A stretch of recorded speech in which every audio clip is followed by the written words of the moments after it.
Assalamualaikum warahmatullahi wabarakatuh. Mari kita lanjutkan kembali pertemuan kita pada hari ini.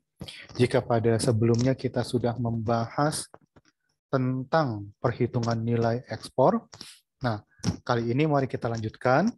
Nah, dengan pembahasan kita kali ini adalah penghitungan nilai impor, ya. Nah, sebelum dilanjut, saya mengajak kita semua, mari kita sama-sama berdoa, kita bermunajat kepada Allah. Mari kita bacakan basmalah. Bismillahirrahmanirrahim. Tak lupa kita bacakan, kita kirimkan salawat, kita kirimkan ke atas baginda Nabi, mudah-mudahan kelak kita akan mendapatkan syafaatnya. Allahumma sholli ala sayyidina.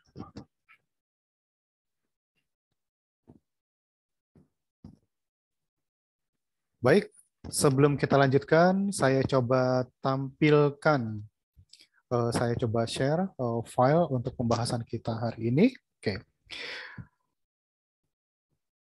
Oke, berbicara tentang penghitungan nilai impor. Nah, jika sebelumnya pada pembahasan ataupun penghitungan nilai ekspor, untuk penghitungan nilai ekspor itu lapisannya sementara kita sesuaikan dengan Incoterm ya. Incoterm itu sebetulnya banyak, tapi ada 4 jenis Incoterm yang kita pahami sebelumnya.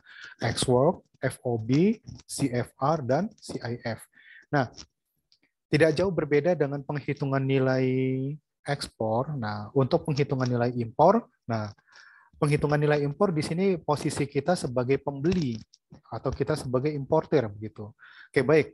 Di sini mari kita lihat, ini adalah satu intisari ataupun cuplikan daripada LOI yang kita kirimkan, dan ini yang sudah disepakati. Kita lihat.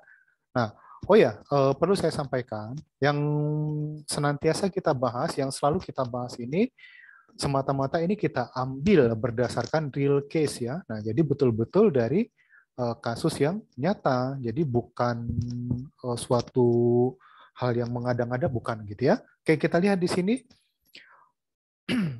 Ini adalah inquiry yang sudah diterima begitu ya.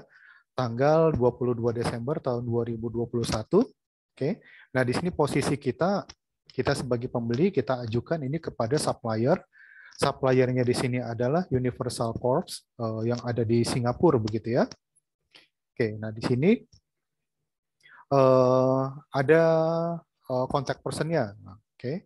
Kemudian di sini siapa yang memesan, siapa yang membeli, di sini sudah ada kontak personnya dan nama perusahaannya. Oke, mari sama-sama kita perhatikan sejenak dulu ya. Oke, kita lihat. Oke, di sini tertera jenis produk atau nama produk yang kita butuhkan. Oke, pertama di sini produk yang kita butuhkan adalah refrigerator ya, atau kulkas. Dengan seri atau mereknya di sini adalah Fujitec. Kita lihat harga unit price ya, maksudnya harga per unit di sini berapa? 430 US dollar. Kemudian quantity yang kita butuhkan di sini berapa? Kita butuhkan 500 piece, 500 unit. Nah, 500 unit ini kalau diukur, nah dalam tonase, ini beratnya mencapai 30 metric ton. Nah, oleh karena itu dibutuhkan di sini 2 kontainer. Dibutuhkan 2 kontainer. Nah, kontainernya di sini adalah kontainer 40 feet. Kontainer 40 feet.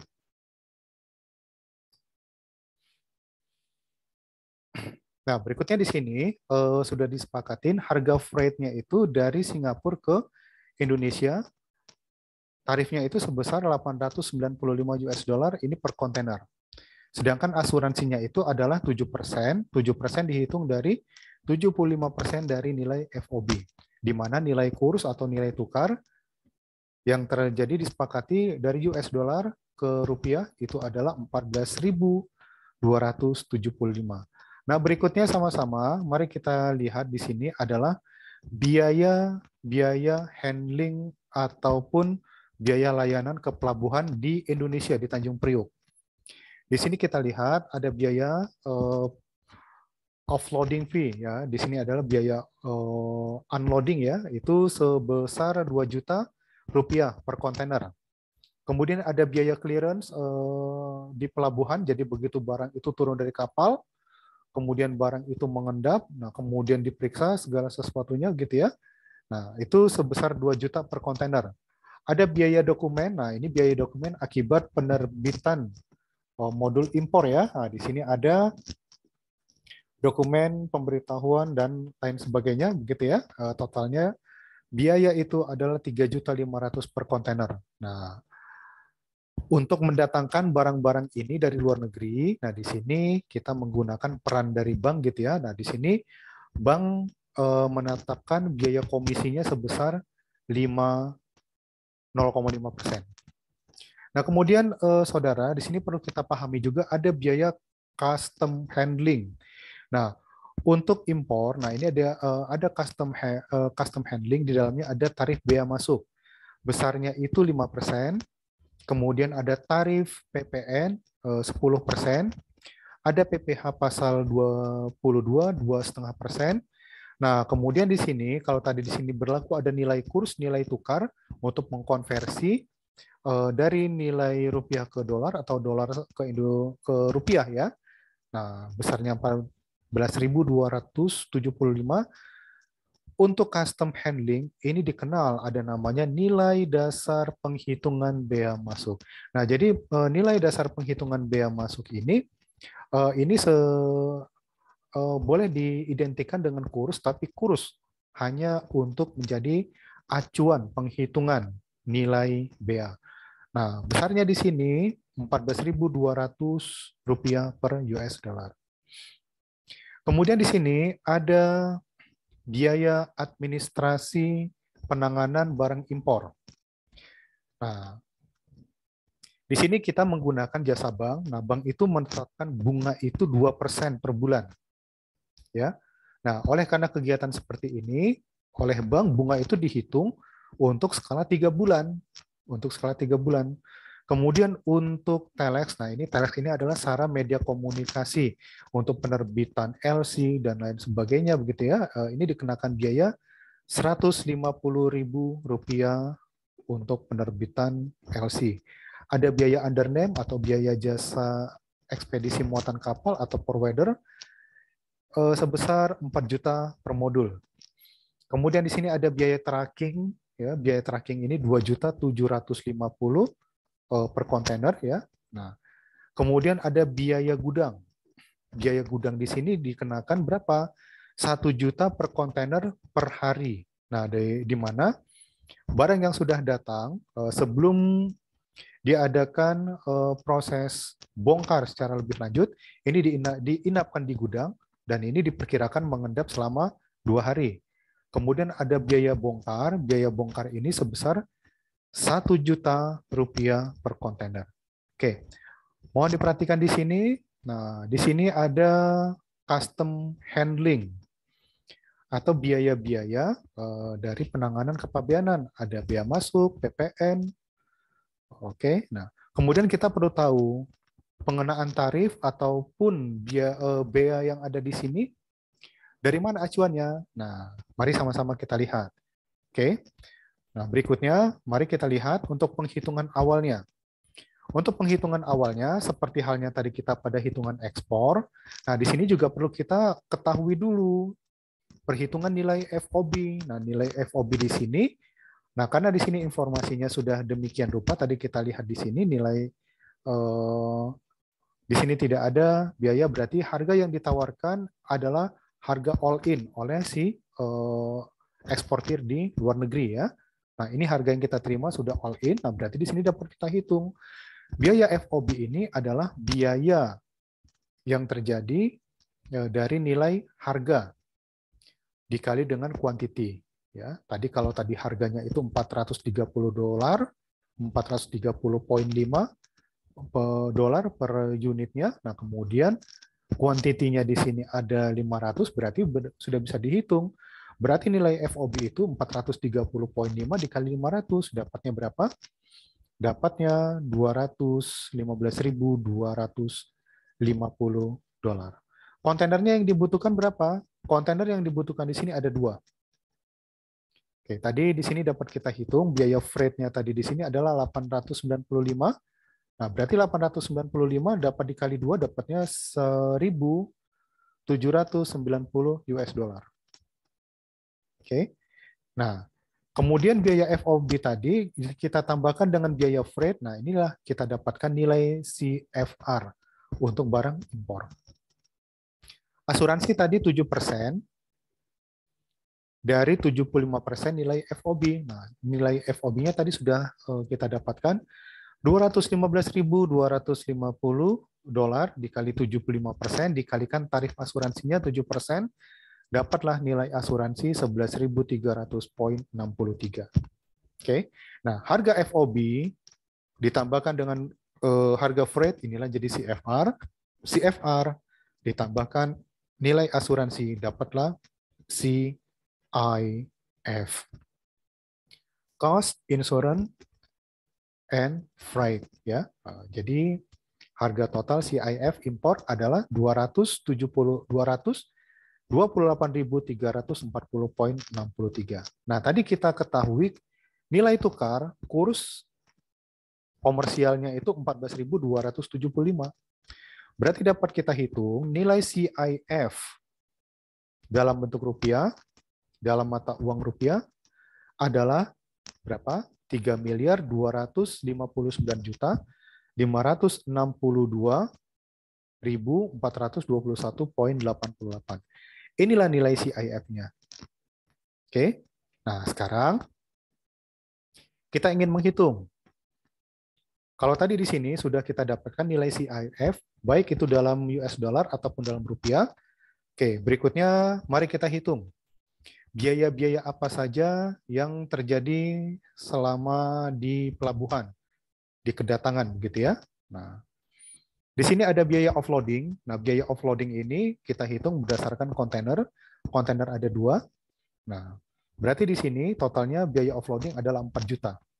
Kemudian ada biaya clearance dihitung berdasarkan kontainer. Kontainer ada 2. Nah, berarti dapat biaya 4 juta. Ada biaya dokumen dihitung berdasarkan jumlah kontainer. Kontainer ada 2, berarti dapat kita hitung dan kita kalikan, dapat nilai 7 juta. Nah, komisi bank adalah 0,5%. Oke, 0,5% ini kita dapat dari mana? 0,5% ini kita dapatkan dari nilai CIF. Nah, berarti bank komisi ini kita dapatkan itu dari nilai CIF, ya. Nah, kita hitung, inilah komisi banknya. Kita hitung biaya nilai port service-nya, mulai dari offloading sampai dengan komisi bank, kita dapatkan 31.297.812. Inilah nilai port service. Nah, nilai CIF ditambahkan dengan nilai port service, ini yang kita sebut dengan namanya total nilai interport price. Ya, apa itu nilai interport price? Nah, jadi ini adalah nilai CIF yang ditambahkan dengan seluruh biaya ke pelabuhan, ya, bukan biaya kepabeanan, ya. Seluruh biaya ke pelabuhan, bukan kepabeanan, ya, maaf.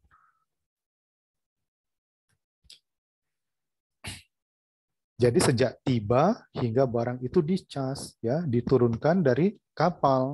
Oke, kemudian dia mengendap. Nah, di situ itu namanya nilai interport price atau nilai masuk, ya.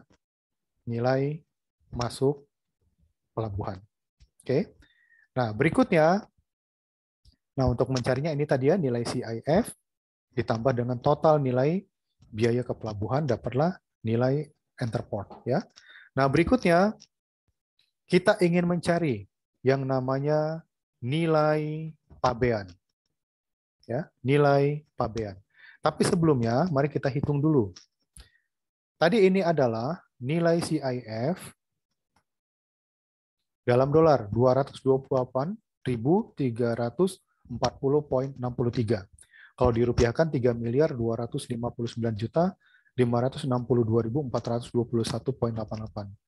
Nah, tadi di sini kita menemukan ada NDPBM, NDPBM, NDPBM, nilai dasar penghitungan bea masuk. Berapa? 14.200 per dolar. Oke. Nah, kalau nilai CIF dalam dolar tadi 228.340,63. Nah, di sini ada kurs NDPBM.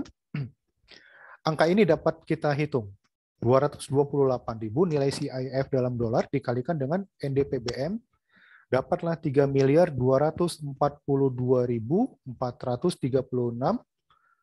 3.242.436.875 rupiah. Hasil kali CIF dalam bentuk dolar dikali dengan NDPBM. Inilah yang kita sebut dengan nama nilai pabean. Ini nilai pabean. Oke. Nilai pabean. Oke. Nah. Oke, ya. Rumusnya itu tadi. Ya. Nilai pabean, nilai CIF dalam dolar dikalikan dengan NDPBM. Nah, kemudian di sini ada tarif bea masuk. Tarif bea masuk 5%. Dihitung dari mana? Dari nilai pabean. Dapat 162.121.844. Nah, di sini ada nilai port service. Nilai port service tadi yang kita hitung di sini. Nah, ini dia. Oke. Sekarang nilai port service kita kalikan, kita perhitungkan dengan nilai pabean ditambahkan dengan nilai bea masuk ditambah dengan nilai port service, totalnya 3.435.856.531. Inilah yang disebut dengan nilai landed cost, ya. Nilai landed cost. Apa itu nilai landed cost? Nah, nilai landed cost ini adalah nilai barang masuk ke wilayah kepabeanan ke suatu negara. Oke. Nah, kalau tadi enterport ketika nilai dari barang ketika begitu tiba sampai diturunkan dari kapal masih di area pelabuhan. Itu namanya enterport price. Nah, ketika sudah dihitung dengan bea masuk, ya, setelah dihitung dengan bea masuk, kemudian nilai pabean tadi dihitung dengan nilai bea masuk, ditambah dengan nilai jasa ke pelabuhan, itulah disebut namanya landed cost. Nah, jadi nilai barang masuk ke suatu negara, artinya ini sudah keluar dari pelabuhan. Oke, nah itu dia. Nah, ini dihitung tadi nilai pabean ditambahkan dengan nilai bea masuk ditambah dengan nilai ke pelabuhan, ya, nilai layanan ke pelabuhan. Oke. Nah, jangan lupa tadi di sini kita sudah mengetahui custom handling. Ada bea masuk, ya tadi sudah kita hitung, ada PPN dan ada pasal 22. Nah, berikutnya mari kita hitung yang namanya pajak. Oke. Tadi kita hitung di sini, kita sudah menghitung nilai pabean. Nilai pabean itu kita dapat dari nilai CIF dalam mata uang dolar dikalikan dengan NDPBM, inilah nilai pabean. Kemudian kita hitung bea masuk, 5% dikalikan dengan nilai pabean. Nah, setelahnya dijumlahkan. Nilai pabean ditambah dengan nilai bea masuk, dapatnya 3.404.558.719 rupiah. Nah, nilai pabean ditambah dengan nilai masuk, inilah kita sebut dengan nama nilai impor. Oke, nah saya ulangi sedikit. Nah, tadi kalau di sini adalah enterport price, nilai enterport price ini nilai ketika barang itu datang, diturunkan dari kapal, tapi masih mengendap di pelabuhan, itu namanya enterport price, ya. Jadi nilai CIF ditambah dengan keseluruhan nilai layanan atau nilai biaya ke pelabuhan itulah namanya enterport price. Nah, di sini kita melihat ada nilai pabean. Nilai pabean tadi itu kita hitung nilai CIF dalam bentuk dolar dikalikan dengan NDPBM ya. NDPBM ini adalah nilai kurs untuk menentukan nilai dasar penghitungan biaya masuk. Oke. Nah, setelah itu kita rupiahkan. Kemudian kita hitung itu menjadi nilai apa namanya? Kita hitung biaya masuk ya. Kalau tadi setelah dihitung dengan NDPBM namanya nilai pabean, nilai CIF yang dihitung NDPBM menjadi nilai pabean. Nah, dari nilai pabean kita hitung biaya masuk. Nah, dari nilai pabean kita hitung dengan nilai masuk menjadi nilai impor ya. Nah, nilai impor ditambahkan, nah ini tadi nih, nilai pabean tambah bea masuk, ini kan menjadi nilai impor. Ditambahkan dengan nilai port service, nah ini kita sebut namanya landed cost, atau nilai barang masuk wilayah kepabeanan suatu negara. Artinya sudah memasuki wilayah suatu negara, begitu ya. Nah, kemudian di sini kita hitung, ya tadi kita sudah dapatkan nilai impor, nilai pabean ditambah dengan bea masuk menjadi nilai impor.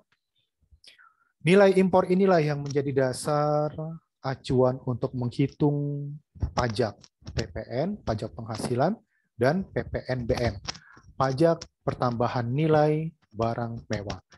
Oke, tadi kita dapatkan tarif PPN adalah 10%. Berarti dapat kita hitung nilai impor dikalikan dengan 10% dapatnya 340.455.872. Kemudian kita hitung pasal 22 PPh. PPh pasal 22 tarifnya 2,5%.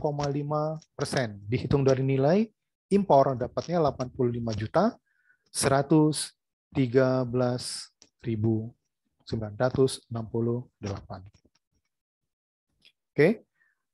Nilai impor ditambah dengan nilai PPN ditambah dengan PPh pasal 22. Nah, karena kebetulan produk ini tidak dihitung dan tidak dianggap sebagai barang mewah, sehingga di sini tidak ada tarif PPNBM yang dibayar. Totalnya setelah dihitung nilai impor, nilai PPN, nilai pajak PPh pasal 22, totalnya 425 juta. Oke. Maaf, ini tarif nilai PPN ditambah dengan nilai PPh pasal 22, 425 juta 569. Inilah total nilai pajak atau pungutan yang akan kita bayar ke kas negara. Ya, dihitung dari nilai impor ya. Nah, jadi di sini sekali lagi saya ingatkan, acuan pertama kita hitung dulu nilai enterport, kemudian dari situ kita cari nilai pabean, kemudian kita cari nilai bea masuk, nah kemudian kita dapatkan landed cost, nah kemudian kita hitung pajak, nah hitung pajak tadi nilai pabean ditambah bea masuk menjadi nilai impor. Nah nilai impor ini yang menjadi acuan menghitung pajak PPN dan PPh. Berikutnya, kita ingin menghitung nilai perolehan barang. Nah, nilai perolehan barang tadi kita lihat. Tadi nilai pabean. Nah, ini tadi nilai pabean ya. Kita hitung di sini berapa? Nilai pabean tadi kita hitung 3.242.436.875 rupiah. Kemudian tadi nilai landed cost atau nilai masuk wilayah kepabeanan, wilayah negara berapa? 3.435.856.531. Kemudian PPN-nya 340.455.872. PPh-nya 85.113.968. Oke. Nah, kemudian mari kita hitung biaya-biaya penanganan biaya administrasi penanganan barang impor. Ada biaya undername atau biaya EMKL, biaya ekspedisi muatan kapal. Nilainya berapa? 4 juta, dihitung per modul. Berarti kita hanya satu modul, 4 juta. Biaya tracking, Kita punya 2 kontainer, berarti kita kali 2. Berarti kita dapatkan nilai 5.500.000. Biaya gudang. Oke, biaya gudang 1 hari 1 juta. 1 kontainer. Kita kali 2, kemudian kita kalikan 2 hari. Maaf ya, ini angka ini berarti angka 1 juta dikali 2, berarti angka 1 juta di sini biaya per hari per kontainer dikali 2 kontainer, dikalikan dengan 2 hari. Berarti dapat nilainya itu 4 juta. Kemudian biaya bongkar 1 juta per kontainer, kita ada 2. Berarti dapat 2 juta. Biaya telex, nah ini untuk 1 kali penerbitan LC 150.000. Kemudian ada biaya bunga bank. Kita hitung dari mana? Bunga bank kita hitung dari nilai pabean. Oke, dari nilai pabean. 2% dikalikan dengan nilai pabean, dikalikan selama 3 bulan, dapat 194 juta 546.213. Sehingga biaya administrasi perolehan barang impor adalah 210.196.213. Oke. Nah, sekarang mari kita hitung. Nilai landed cost ditambah dengan seluruh nilai pungutan pajak ditambah dengan seluruh nilai biaya administrasi perolehan barang impor, kita jumlahkan, dapatnya 4.071.622.583. Ingat, nilai landed cost, nilai masuk negara, ya, ditambah dengan seluruh nilai pajak, ditambah dengan total biaya administrasi perolehan barang impor. Kita jumlahkan, ketemu angka 4.071.622.583. Inilah yang disebut dengan nama nilai perolehan barang impor. Ya, rumusnya ini tadi ya. Nilai landed cost ditambah dengan total nilai pajak ditambah dengan total biaya administrasi. Artinya, ini biaya perolehan barang, maksudnya di sini adalah nilai keseluruhan yang dihitung dari barang impor sejak barang itu tiba, discharge, kemudian hingga barang itu berstatus incoming. Artinya incoming masuk kepada tempat kedudukan pihak pembeli importir, masuk ke gudang importir, masuk ke pabrik importir, gitu ya. Nah, oke. Nah, kemudian di sini dapat kita hitung nilai perolehan barang secara keseluruhan adalah 4.071.622.583. Berapa kuantiti yang kita butuhkan? 500 piece. Artinya nilai perolehan kalau kita hitung berdasarkan unit, jumlah unit, dapat kita hitung angka 4.071.622.583 dibagi 500. Dapatnya 8.143.245. Oke. Nah, barang ini akan kita jual. Kita tetapkan profit marginnya itu berapa? 20%. 20% dari nilai perolehan barang impor per piece adalah 1.628.649. Angka nilai perolehan barang per unit ditambah dengan profit margin, ketemu angka 9.771.894. Inilah nilai jual barang impor ke pasar lokal. Oke. Ya, mudah-mudahan dapat dipahami. Oke. Saya sedikit mengulang. pelajari dulu kembali klausul ketentuan requirement dari setiap transaksi, baik itu ekspor ataupun impor. Amati betul berapa harga dasar, harga perolehan, jumlah barang, kemudian berapa tonasenya, kemudian berapa kontainer yang dibutuhkan, berapa tarif muatan, berapa asuransinya, kemudian berapa nilai kurs komersialnya, kemudian identifikasi berapa biaya-biaya yang terjadi selama penanganan di pelabuhan ketika barang tersebut masuk ke pelabuhan. Kemudian berapa tarif bea pajak yang diberlakukan oleh pemerintah. Nah, kemudian identifikasi di breakdown berapa biaya-biaya yang terjadi. Nah, ini dalam kaitannya adalah administrasi perolehan barang impor. Nah, biaya-biaya administrasi perolehan barang impor itu apa saja? Berapa nilainya? Dihitung berdasarkan apa? Oke. Baru dari situ dapat kita hitung nilai FOB-nya, nilai CFR-nya, nilai CIF-nya. Kemudian dengan kurs yang ada, kita kalikan, dapatlah nilai CIF dalam mata uang rupiah. Dari nilai CIF ini, kita hitung keseluruhan biaya layanan ke pelabuhan. Dari nilai layanan ke pelabuhan ditambahkan dengan nilai CIF, jadilah nilai enterport, nilai masuk pelabuhan.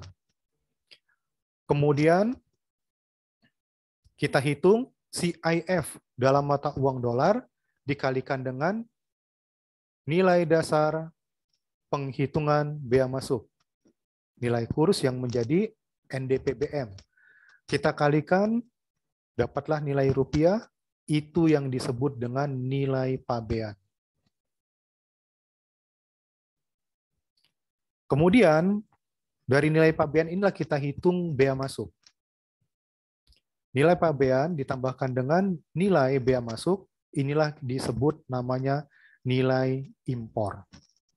Kemudian nilai impor ditambahkan dengan nilai perolehan layanan ke pelabuhan, inilah yang kita sebut namanya landed cost.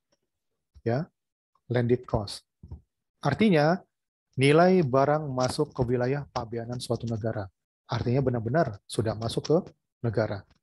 Kemudian, dari nilai pabean, tadi kita jumlahkan dengan bea masuk menjadi nilai impor. Dari nilai impor kita hitung tarif pajak. Apa pajak yang dikenakan? PPN, PPH, dan PPNBM jika ada. Total keseluruhan nilai pajak itulah yang menjadi nilai pajak dan pungutan yang akan dibayarkan ke kas negara. Nah, selanjutnya, dari nilai landed cost, tadi sudah kita hitung berapa total nilai pajak dan pungutan. Nilai landed cost ditambah dengan total keseluruhan nilai pajak. Kemudian kita tambah dengan nilai administrasi perolehan barang impor, menjadilah nilai perolehan barang, NPB. Nilai perolehan barang impor. Nah, nilai perolehan barang impor ini silakan jika ingin kita hitung berdasarkan jumlah unit, quantity. Jadilah nilai perolehan barang per unit. Kemudian, kalau ingin kita jual, silakan. Kita bentuk berapa profit margin yang kita inginkan. Ini tergantung dari kita sebagai pemilik barang dan penjual. Ya. Nah, hasil jumlah nilai perolehan barang ditambah dengan profit margin, itulah menjadi nilai harga jual. Oke, baik saudara. Demikian. Mudah-mudahan bermanfaat dan mudah-mudahan dapat kita aplikasikan dalam kehidupan sehari-hari. Ya, tetap semangat dan kita berdoa semoga Allah ridho dengan pertemuan kita ini. Demikian dari kami. Billahi taufiq wal hidayah. Assalamualaikum warahmatullahi wabarakatuh.